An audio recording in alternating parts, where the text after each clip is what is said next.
अपनी जरूरत के लिए, अपने रिटायरमेंट के लिए बेसिकली मैं चाहती हूँ कि करना चाहिए? Is there any deviation factor है कोई?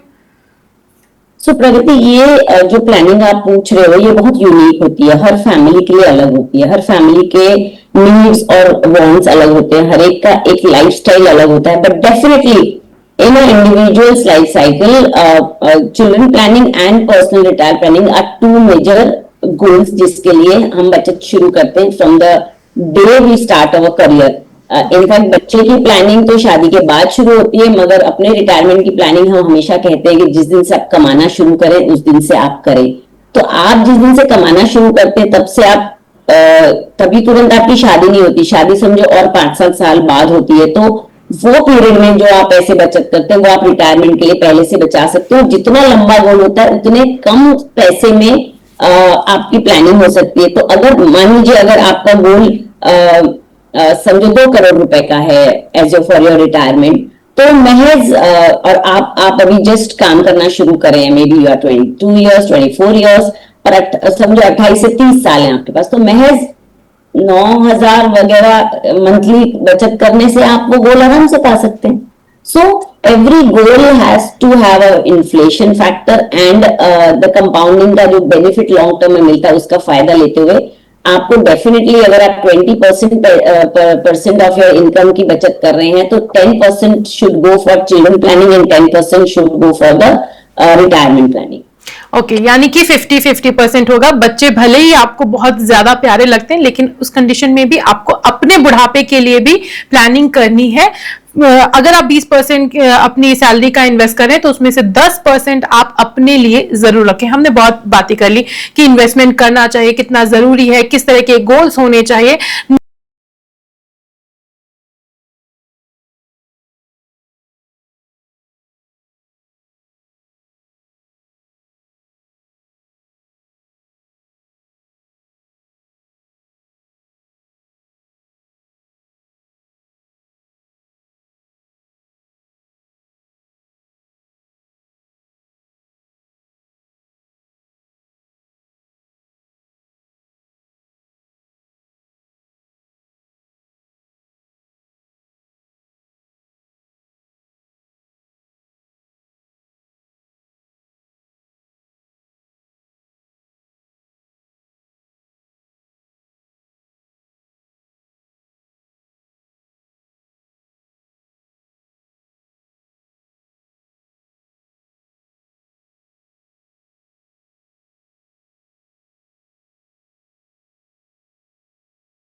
Now coming to the options कि अगर मान लीजिए न्यूली पेरेंट्स हैं, उनके पास में बच्चों के फ्यूचर को सिक्योर करने के लिए किस तरह के इन्वेस्टमेंट ऑप्शंस हैं?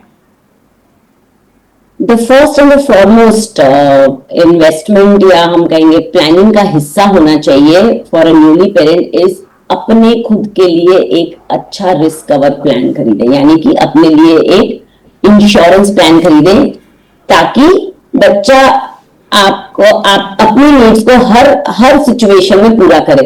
आप हैं तो आप बच्चों की सारी इच्छाएं, महत्वाकांक्षाएं, उनके गोल सारे पूरे करेंगे। पर अगर खुदा न खास्ता कोई ऐसी सिचुएशन आ गई कि आप ही नहीं रहे, तो बच्चों के गोल्स तो वही रहेंगे। तो हर सिचुएशन में बच्चे के गोल्स पूरे हों, उसकी तैयारी के लिए सबसे पहला जो स्टेप उठाना है वो है अपने खुद के लिए बच्चों की नीड्स के बराबर आपको एक टर्म इंश्योरेंस लेनी है। उसके पहले आप इन्वेस्टमेंट नहीं शुरू कर सकते।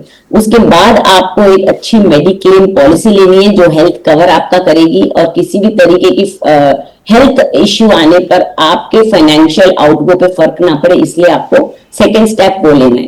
तीसरा स्टेप, आपको एक emergency fund at all times बना के रखना है, ताकि बच्चों की कोई भी स्पेसिफिक नीड इमीडिएटली कभी आई तो आपके ऑनगोइंग इन्वेस्टमेंट्स और ऑनगोइंग सिचुएशन पे फर्क ना पड़े।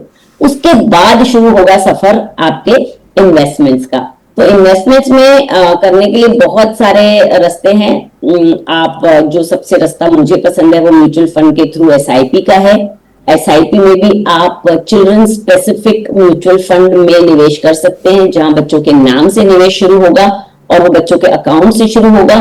उसके बाद आप चाहें तो अगर आप कंजर्वेटिव इन्वेस्टर हैं तो आप पीपीएफ अकाउंट खोल सकते हैं, आप एफडी कर सकते हैं, आप इंश्योरेंस कंपनी के यूनिट प्लान से लेके कंजर्वेटिव प्लान्स, कोई भी तरीके का जो आपको सूट करता है वो प्लान ले सकते हैं। और मुझे लगता है कि हर ही कुछ मिला जुला के एक बास्केट बनानी चाहिए हमें निवेश की बच्चों के लिए, क्योंकि इनके कुछ गोल्स दूर होते हैं, कुछ गोल्स पास होते हैं, कुछ रिकरिंग होते हैं, साल दर साल आते हैं। तो सब कुछ, हाँ जी, हर साल आपको फीस तो हर साल भरनी है बच्चों की, हर साल उनके लिए कुछ भी जो स्कूल की तरफ से कंपलसरी होता है वो करना है। तो ऐसे वो सब कुछ सोचते समझते हुए आपको एक पोर्टफोलियो बनाना होगा बच्चे के लिए, डिफरेंट एसेट क्लासेस से लेके, डिफरेंट इंस्ट्रूमेंट्स से लेके, और वो बच्चों के लिए ईयर मार्क करना होगा। अगर आपका एक बच्चा है तो एक बच्चे के लिए, अगर दो हैं तो आपको दो वैसे प्लान बनाने होंगे।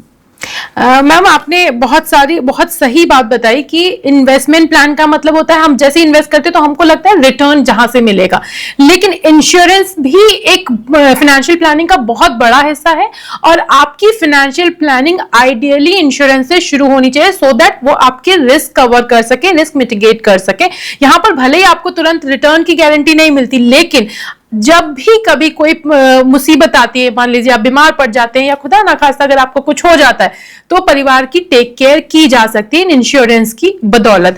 आपने हमें बहुत सारे ऑप्शंस बताए कि यहां कर सकते हैं इस तरह, और आपने कहा भी कि सिप आपका फेवरेट है। सो आई वांट टू नो कि 2025 में अगर किसी पेरेंट को करना हो तो क्या कोई सिप प्लान्स हैं, स्कीम्स हैं जो आप सजेस्ट कर सकें? देखिए प्रगति, वैसे तो चाइल्ड स्पेसिफिक यानी यूटीआई का जो चिल्ड्रन करियर फंड प्लान है उसमें निवेश कर सकते हैं, या एचडीएफसी का चिल्ड्रन गिफ्ट प्लान है जो स्पेसिफिकली बच्चों के लिए होता है, और उसमें कुछ लॉक-इन्स है, it is having some features, inbuilt features है उसके, कि आप 5 साल के पहले या बच्चा 18 साल का ना हो जाए तब तक उसमें से पैसे नहीं निकाल सकते हैं। और जो एचडीएफसी का चिल्ड्रन प्लान है वो डेट ओरिएंटेड है, उसमें थोड़ा डेट भी है, उसमें इक्विटी डेट दोनों है, तो थोड़ा कंजर्वेटिव चलता है। वही यूटीआई के चिल्ड्रन करियर फंड में आप चूज कर सकते हैं आपको डेट चाहिए कि इक्विटी वाला चाहिए। और ऑफ कोर्स इसमें कर सकते हैं, आप करना चाहिए, because lock-in is also important. But मुझे लगता है ओपन एंडेड फंड्स में आप अपने नाम से बच्चे को ईयर मार्क करके जितना लंबा गोल है उतना रिस्की फंड लेंगे तो बेटर होगा। बिकॉज जैसे हमने बात की प्रगति 2-3 बार अभी, कि बच्चों के 2-3 गोल्स होते हैं, प्री प्राइमरी, प्राइमरी, एजुकेशन, तो जितना लंबा गोल है उतना आप अग्रेसिव फंड ले लीजिए। जो गोल्स पास में है, यानी आपने अगर उनकी प्राइमरी एजुकेशन के लिए फंड क्रिएट करना है, और वो तो 5 ही साल दूर है, अगर आज 25 में बच्चा हुआ है तो 5 साल बाद आपको एजुकेशन का फर्स्ट गोल आएगा, तो उसके लिए आप हाइब्रिड कोई ऐसी स्कीम ले सकते हैं। तो बहुत सोच समझ के साइंटिफिकली कैलकुलेट करके हम ये ऑप्शंस चुनेंगे, एसआईपी के में भी जो ऑप्शंस हैं तो बेहतर होगा। और हर ही कैटेगरी को हम इन्वॉल्व कर सकते हैं, बिकॉज ये गोल लंबा है। जितने लंबे में हम जितने लंबे गोल में अगर हम रिस्की इंस्ट्रूमेंट लेते हैं तो वो रिस्क अपने आप उसकी नेगेट हो जाती है और आपको अच्छे फायदे होते हैं, तो रिस्क रिवॉर्ड बहुत अच्छा मिलता है। कई पेरेंट्स सोचते हैं कि नहीं, हमें सिर्फ एसआईपी में नहीं करना है, म्यूचुअल फंड का रुख नहीं लेना है, तो वो एफडी में भी पैसे डाल सकते हैं लंबे समय में, उसमें भी कंपाउंडिंग मिलता है, या आप यूलिप का जरिया कर सकते हैं। यूलिप में रिस्क कवर और इक्विटी और सारे ही कुछ मिलते हैं, मगर उसमें लॉकिंग बहुत लंबा होता है। तो हर इंस्ट्रूमेंट के फीचर्स और उनके बारे में हमें ऑब्जेक्टिविटी कितनी कंफर्टेबल लग रही है वो सोच समझ के फिर प्लान बनाना चाहिए। तो पूनम जी ने कुछ हमें ऑप्शंस बताए हैं कि अगर आप म्यूचुअल फंड के रूट में जाना चाहते हैं तो चाइल्ड स्पेसिफिक प्लान्स हैं, यूटीआई का प्लान और एचडीएफसी का प्लान उन्होंने बताया, जिसमें कुछ लॉक इन वगैरह भी होता है। और अगर आपके पास लंबा टाइम है तो आप ओपन एंडेड फंड्स में भी जा सकते हैं, हाइब्रिड फंड्स को भी चूज कर सकते हैं। तो समझने वाली बात यहाँ पर यह है कि अगर आप अपने बच्चे के लिए प्लानिंग करें तो there are plenty of options, लेकिन आपका रिस्क एपेटाइट क्या है, आपकी जो इनकम है वो कितनी है, इन सब के आधार पर आपके गोल्स क्या हैं, इन सबको आप अपने फाइनेंशियल एडवाइजर के साथ डिस्कस करके एक डाइवर्सिफाइड पोर्टफोलियो बना सकते हैं, ताकि आपकी जो फ्यूचर की नीड्स हैं आपके बच्चों